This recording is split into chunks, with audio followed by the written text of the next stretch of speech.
And we're back for another casual conversation with the classic, and I got none other than the man himself, a man that I've had the pleasure to hang out with myself a few times, and we've had some good times, and that's none other than Flying Brian Jr. What's going on, my man? How are you, my friend? Pleasure. I'm good, just doing the thing, just, trying to create more content for people during this weird-ass year. Yeah, it's been a wild one. But, things are looking up. Places are starting to open up. Yeah. Getting back in the gym. I can tell you've been busy. Look at you yawning and stuff. A busy day for you. I want to point out one thing right off the bat. I want to say that it's been super cool. There's been so much crazy stuff happening. Good stuff, things that needed to happen, things that didn't need to happen, like the pandemic, but things that needed to happen, like movements and whatnot. But you have remained positive, and just like a person, when I see you on social media, just remain positive. Seeing you so passionate about wanting to wrestle again, because wrestling shut down earlier this year. It's been crazy and all of that. I just think it's super cool, man. Like, how has it been for you? Like, you on a roll, you were wrestling, you've been on MLW, you've been doing the thing, and then wrestling just shut down. Yeah, talk about a total roller coaster, right? Mm-hmm. From going from March 13th, being in Tijuana, Mexico, in front of 3,500 fans, to all of a sudden being told that my job is canceled and I can't work anymore, so you go from being a big star to all of a sudden you're unemployed, and all you got is your computer to get on and try to, like you said, create some content, keep people talking, keep people interested in wrestling, because for so long we didn't have anything. But yeah, I was able to sort of survive. I was able to produce, my t-shirts and keep people involved with me on social media and stuff. And so, yeah, I was luckily very, very fortunate that I was able to survive the pandemic and get back in shape. My gym and stuff started opening up about a month and a half ago, and I've never been in better shape in my life. So you didn't fall for the whole quarantine bad diet? No, I did all that, but yeah. I got back to work sooner than other people. That's awesome. Other people wanted, you can keep milking the shit and stay on vacation, or you can go back to work. I hate to get all, I'm not going to get all into the politics of shit, but it's like, you got to get back to work. You got to chase your dreams, and the longer you wait around and just do what you're told, you're never going to get anywhere, No, 100%. A young guy like me, I got nothing to lose by going to the gym and getting back in shape and traveling, finding unique ways to work out. Like, it's just get in a car, and if you really want to, you can either take wrestling back, you can grab it by the horns and say, no, I'm taking my career back, I'm taking my life back, or you can sit around and wait and criticize all those that do. No, 100%. It's really easy to sit there and use all of what's happening as an excuse to just stop doing things and like being, I couldn't because of this or that. Yeah, that's what the birth of this show was. I got home. Yeah, I got home and I was like, well, now that I can't go back to the States, like, what am I going to do? I can just sit around and just do the one show a week, or where are you at right now? Do more content.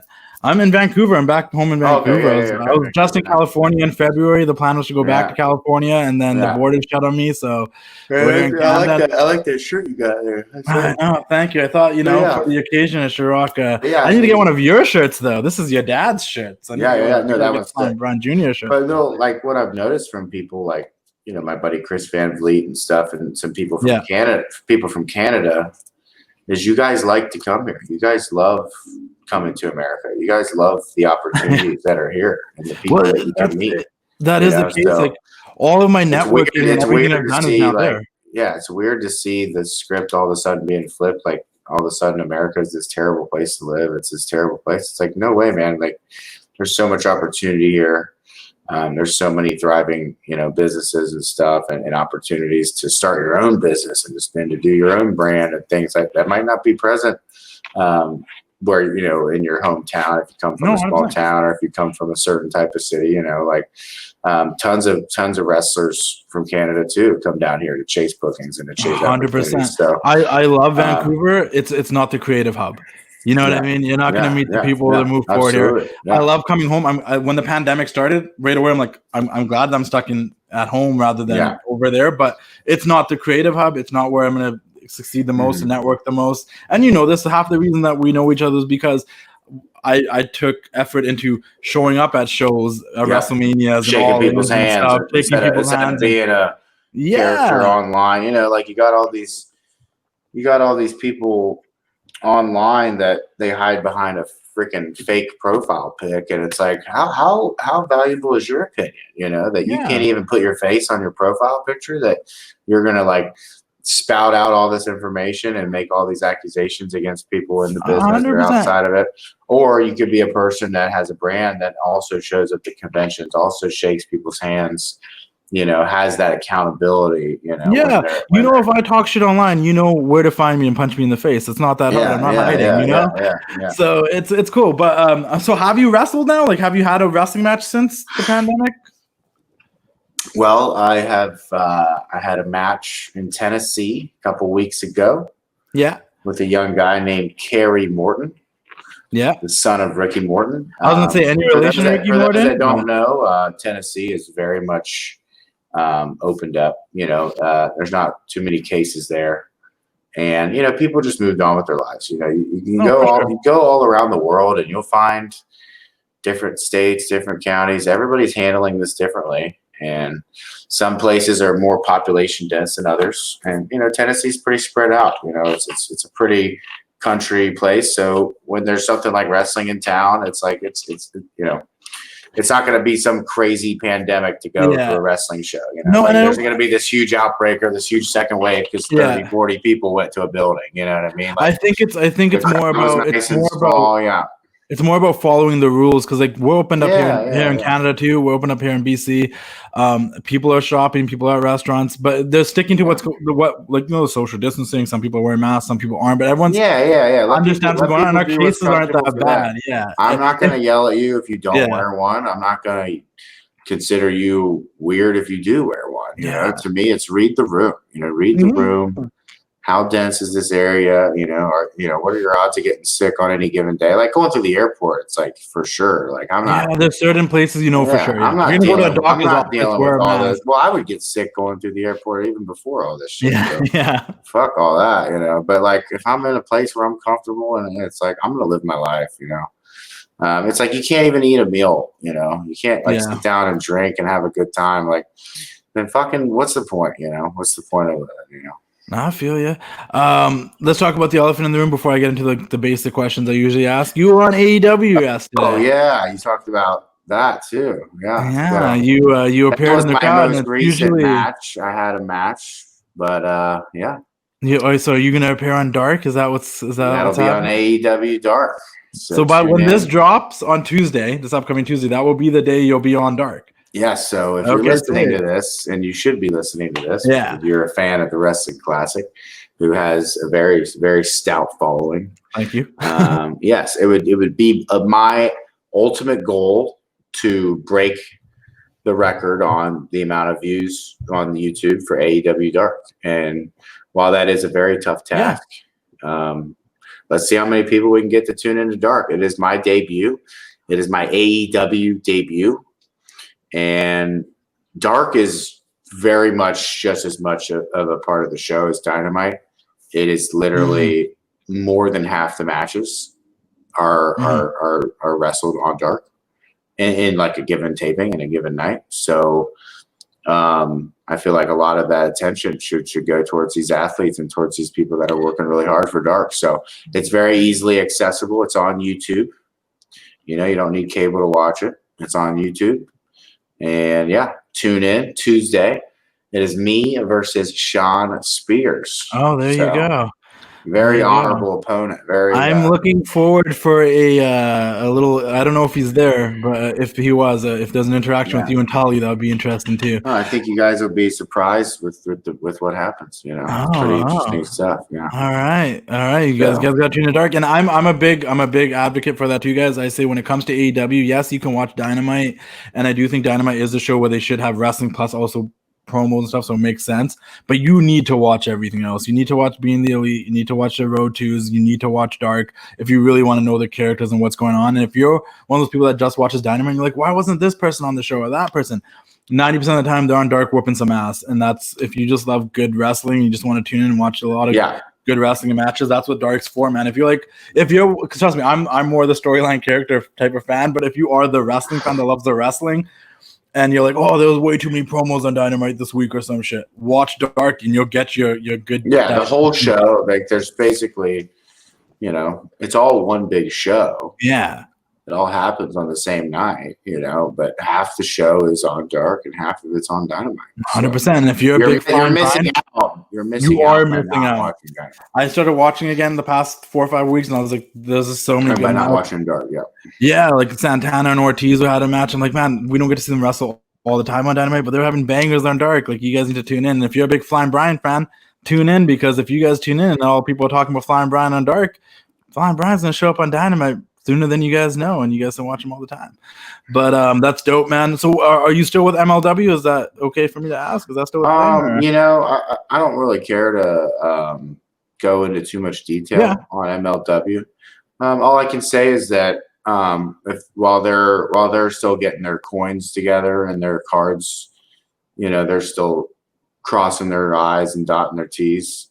I gotta chase opportunities, so 100%. They can figure out whenever they're gonna have a show, but until they tell me I'm booked on a show and that they're gonna pay me what they've agreed to pay me in the contract, I'm gonna go work for whoever that I'm allowed to work for, which is anybody, because 100%. I think there's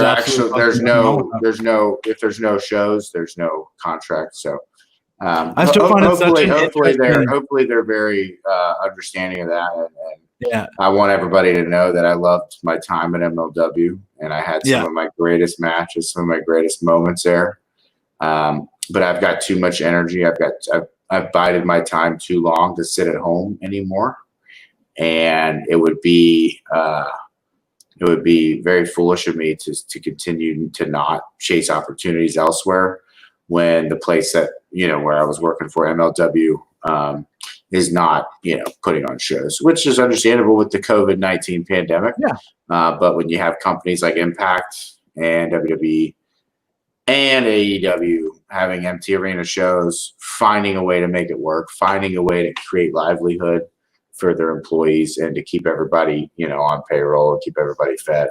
I'm just not going to sit here and wait around. But if it comes back around and if they want to renegotiate something, it is what it is. But at this point, I see a future at AEW. I see that being a very, very, very much a home for me, very much a destination. It was never about going there to do anything but work hard and earn a spot. And heck, I went in there and had a dark match, and I guess we'll see what comes of it, because that was my best opportunity probably in my life. So I'm looking forward to it. But last MLW related question, though, if there's anybody listening to this that wants to go watch, what would be one of your favorite matches from the MLW run on YouTube? Because MLW's on YouTube, it's very accessible. What would you recommend? Some of my best matches there, and like I said, I mean, it was such a good run for me. I'm eternally grateful to that company and what they did for me, and putting me with the Hart Boys, Davey Boy, and Teddy Hart, and just the whole stories that we told. It was really just magical. Like, that'll never be able to. That's kind of why I'm really happy with what I did there, because I don't think we'll be able to recreate that again. And I think the most important thing is like talking about the matches. Like, is there a single match you'd recommend? Yeah. So like I've found that I really like working with the bigger guy. Yeah. I like to work, because I'm not super small. So if I'm going to be the underdog, this guy's got to be big. He's got to be a Lance Archer or a Fatu. So when I wrestled Fatu, I really enjoyed the match. Who's tremendous in his own right. Yeah, and even though there was some distractions and interruptions by some other factions, it was such a cool match for me. Such a competitive, the titles on the line, and like that's what I'm focused on. Like when you can forget everything else and focus on winning and focus on getting that gold around your waist, it really tells for a really good match. No, 100%. And then I did have a good match with Austin Aries on there on YouTube. I watched that one actually. My match with Low Key, while it was quite awesome, very good story that we told there. It it's like behind the pay-per-view paywall, so I don't know like how to get it. Maybe on Fight TV, but like you can't just go to YouTube and watch it. But if you guys same thing with Hammerstone match, like for the national title. I mean, that was the coolest match for me because it was a brand new title being introduced. And similar to you, I was being used to like elevate it, you know, like obviously he won the belt, but I was going to say there's a similarity between you because you guys both had a lot of growth in MLW where you guys found yourselves as characters and people, and he's one of those other guys. Absolutely, found a lot of successful there. No matter where he ends up going in the future, like similar to you, must have a lot of gratefulness for MLW. Yeah.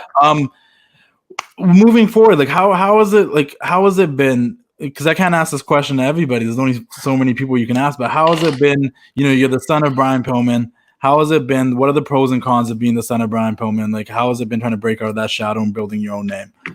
Awesome. So for the most part, like, and I had this conversation with Cody. He was kind of impressed with my ability to have treaded that line without being too much like my dad, you know, but he said it's something that I'll have to deal with my whole career. You know, I will have to always tread that line and separate myself from my father. But in the same vein, wrestling is a lot different now. Yeah. And I did find out that I do have to go at 6:59, if that's okay. Yeah, very, very important phone call to make. But yeah, like it was always my goal to be different than him, because I knew that, you know, it's not like with Charlotte, you know, where she can go out there and do what her dad does, and it gets such a good reaction. Like, I feel like when you're a younger guy in the business, you have to separate yourself, you know, a little more. Yeah. And but that was the beauty of like me being a fan in my 20s, was that I studied the modern day wrestling, you know. Yeah. I looked at the Young Bucks, I looked at Cody, I looked at Kenny, I looked at all these guys that built this revolutionary company and the style of wrestling that they liked. Yeah. And what really worked for me was to being a modern day, being a younger person, I related to that faster style more because it entertained me. So if I like it, I might like doing it. No, and then 100%. It wasn't till I started more maturing into my role as more of a storytelling worker that I did start to look back at my dad's matches, and I did start to look back at the old school stuff. But like a lot of my style comes from studying the modern product. And it makes sense because your dad kind of did introduce that faster, more cruiserweight luchador style back then, which has advanced so much and evolved so much. The modern guys and the Young Bucks and stuff. Where it's like you can look back at him and see how he ahead. Yeah, and you can look back at him and maybe see how he had that style in a different era with the psychology side of things. But then you look at it now with what people are doing, and you can do things that your dad probably could never even imagine doing because of that modern era and what it's become. So it's no matter what you do, it's always going to be different. And I think that's true. And to the fact, like, you have a striking resemblance to your dad. And that's one thing that, you know, if there's anything, that's one thing that's going to stick with you. But everything else about you is going to be different. It is different. And you're carrying that name and that legacy forward because you want to. But the perfect person to talk to about that is a Cody Rhodes, who, you know, look who his dad is. Look who his brother is. Yeah. So he completely understands about treading that line because you have to. You can't deny who you are, but you also can't fully just rely on who you are either. So so for me, you know, being a student of the game still, and still wanting to get better, there's no better developmental group for me, you know, and 100%. also career, you know, not to saying that I'm just developing there. I'm trying to make that place a home. So, but like, there's no better group of veterans. There's no better group of young veterans, like the ones that are succeeding right now, that may not feel like they're super, like, you know what I mean? Like, they're not 100%. Yeah. The old, like the older guys that talk about then, they're talking about right now, what's working now. And then you have the guys above them that taught them how to get to where they're at. So like, you just have this chain of information and a wealth of knowledge at AEW that is just in my, you know, couple of days And you have a great mix, as if, like you said, you have the young guys like Cody and the Bucks and the Sean Spears and guys that kind of know the modern angle and stuff. But then you have guys like Arn and Tully and guys that are older that worked with your dad and knew him too. And like you get, it's just a wealth of knowledge back there. And like I always say, like a true master is an eternal student. So I'm always a work in progress. Everything I do in that ring could be better and could be improved upon. And even outside the ring, you know, just working on the character and telling stories for people 100%. and having that social media presence also. As someone I feel like has followed you from nearly the beginning, because we started talking when you were like just starting coming out there to start wrestling and stuff. Like I've seen the growth in you, I've seen the change in you, I've seen the change in demeanor, the change in character. And yeah, no, you're truly a student of the game, and you've grown a ton. It's truly evident that you're taking knowledge and lessons from everybody and making it your own. Who are some of the people that influenced you the most growing up when you decided you want to be a wrestler? Who are people you're like, these are the guys that kind of look up to, other than your dad, of course? Well, like I was saying, like when I was a kid growing up, I never really thought I could do it, and I never really had the confidence because I thought you had to be like in the NFL and all this. And of course, when you're young and you're in high school, there's all the crabs in the bucket are like, oh, you'll never be a wrestler. You know? Like it's like all those kids that played football and sports, like they I'll never make it pro. And there was always such that defeatist mentality. So I thought, well, you know, if I can't make it in a real sport, there's no way like I'll make it in wrestling, because wrestling, they were usually hiring. I always figured they were hiring like ex-pro athletes and stuff. And I had such a respect for it that I didn't want to go out there and ruin my dad's legacy and his name by like getting in the ring and like not looking the part or not doing well and fucking up. So there's plenty of stigma to keep me out of the business. But like when I was younger, like I really liked the Hardy Boys. They were like my real favorite, like as a fan, like not like looking at their work, like I'm going to do these moves. It was 100%, like, I love them. Like, this is cool. Like, I enjoy them. But it was when I got into my 20s when I was starting to look at the business, like on like what I want to do and how I want to wrestle. It was when I was looking at like the modern day shit, you know, the Bullet Club stuff and the New Japan and all that. No, 100%. Yeah. No, that's dope. And like Chris Jericho has always been a very big inspiration of mine, because his career spans from back then to like really close to when my father was wrestling, like where they crossed paths very rarely, but to the point where he saw this whole spectrum, this whole wave, all these different eras of wrestling, all these different evolutions of his gimmick. So he gets it for 100%. From listening, I've heard you on his show. I've seen stuff online because I'm on social media a lot of the times, and he does seem someone that does seem to believe in you a lot himself and supports you. Like he sees something in you, which is a high honor. Coming from someone like Chris Jericho.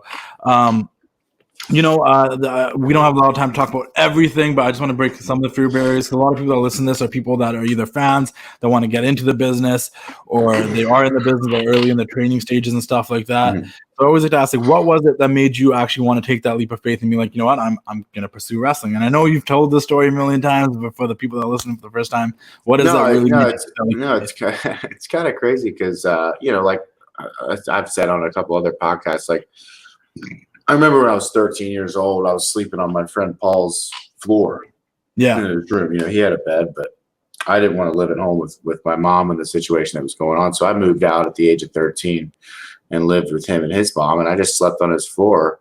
And I had no issue with that, like laying my head down at night, because I felt deep down inside that one day I would flip that switch, and one day I would, chase my dream and really become a star.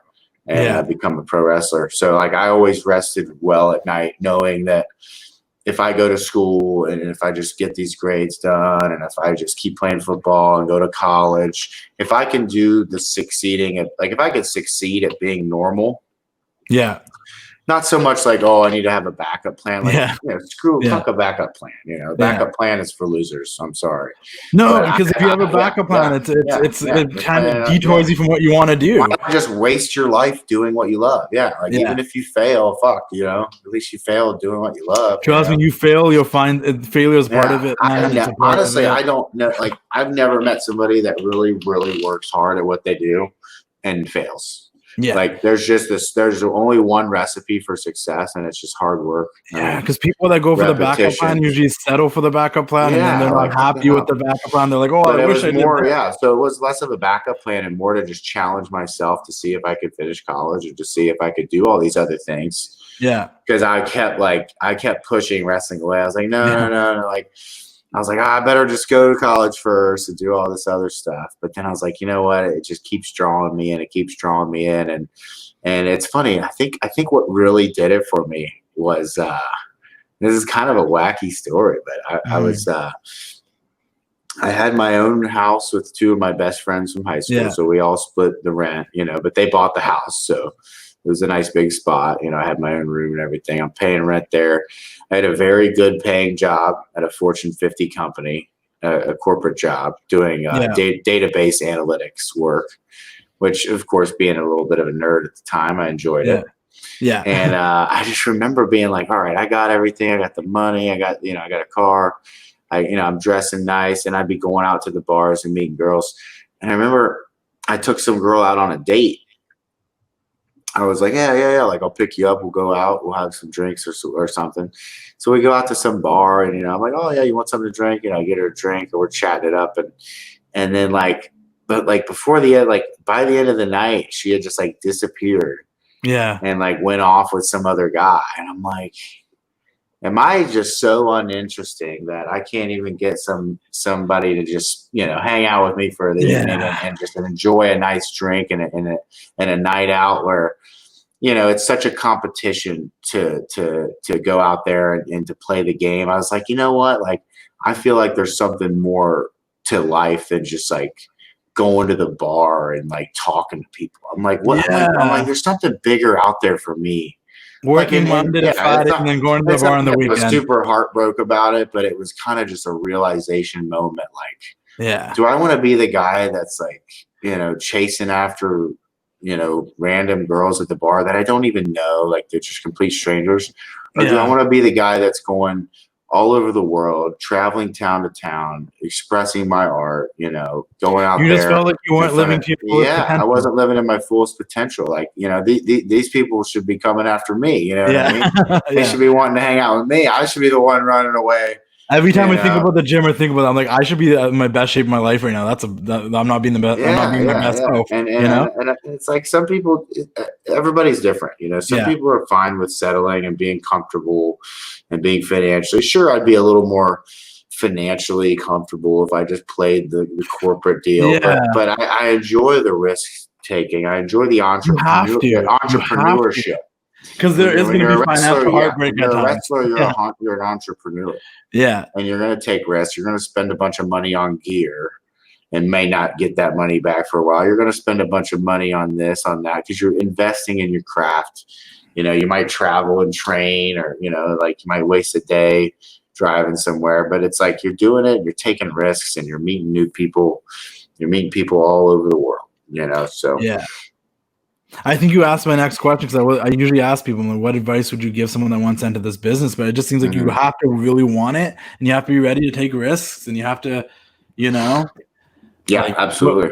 What would you say? What would your advice be for someone that wants to enter the business? Well, I got a couple more minutes left with you, but if I had to give one advice to anybody in the wrestling business, and I was helping my friend out, his name's James Lee.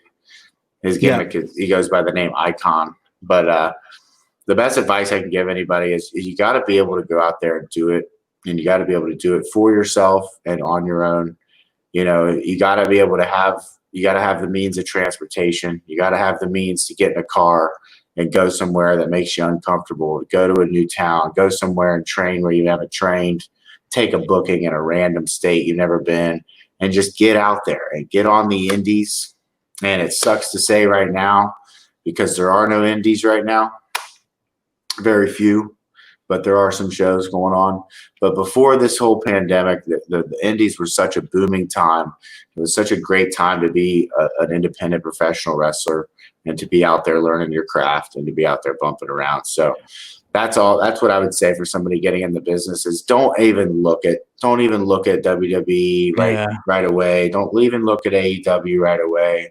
Don't even look at any of these companies, because my trainer, Lance Storm, always told me, you don't get to choose where you go. They will choose you. Yeah. And they will choose you based on your work, based on your style, and based on how you carry yourself on the independence. And if you carry yourself like a professional, then a professional organization will, give you an opportunity. Stand out. That's perfect. Last but not least, just let people know where they can find you. Hey, everybody. Check me out on Instagram at FlyingBrian41 and Twitter at FlyingBrian Jr. I don't do Facebook very much. Yeah, me neither. But yeah, just stay in tune. Follow me. And Tuesday, AEW Dark will be airing, which I believe is the same day that this interview is airing. 100%. Make sure you guys check out AEW Dark. I'll promote it on the page when it drops. I appreciate you doing this. I also just really quickly want to say I also appreciate you always repping the Wrestling Classic merch I sent you.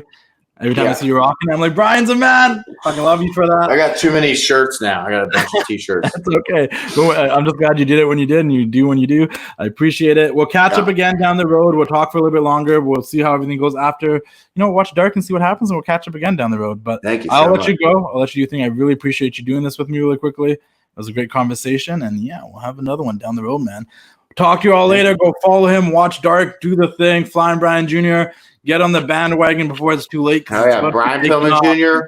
versus Sean Spears with Tully Blanchard. I'm a little outnumbered. I'm a little scared going into it. One of my first big opportunities, but I think I knocked it out of the park. Why don't you guys watch the match and tell me what you think? Yeah, there's only one way to find out. He's got to go, and I'm going to let him go. Talk to you all later. Dig it! It's time to say goodnight. We sincerely appreciate your patronage and hope we've succeeded in bringing you an enjoyable evening of entertainment. Please drive home carefully and come back again soon. Good night.